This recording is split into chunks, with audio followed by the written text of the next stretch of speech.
Sindh assembly की नशिस्त पर ज़िमनी इंतखाब के लिए कोरंगी कराची में गहमा गहमी। शहरी वोट डालने के लिए घरों से निकल पड़े। सिक्योरिटी के सख्त इंतजाम। पोलिंग स्टेशंस में रेंजर्स अहलकार तैनात।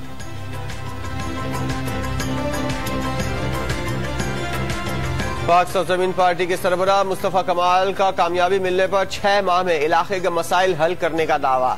कहते हैं मसाइल हल नहीं किए तो 7वें महीने अपने MPS से इस्तीफा ले लेंगे। सिंध असेंबली में अपोजिशन लीडर फिरदौस शमीम नकवी कहते हैं पापा और फुप्पो समेत सब पकड़े जाएंगे। मेयर कराची पर चाइना कटिंग में मुलविस होने का इल्जाम। सुप्रीम कोर्ट के अहकामात गलत इस्तेमाल करने का दावा।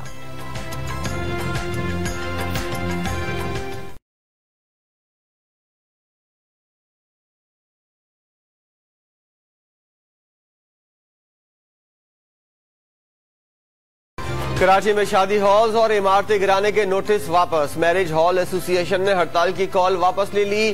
घर गिराने पर वजीर बल्दियात सईद गनी और मेयर कराची ने ओहदा छोड़ने का ऐलान कर दिया।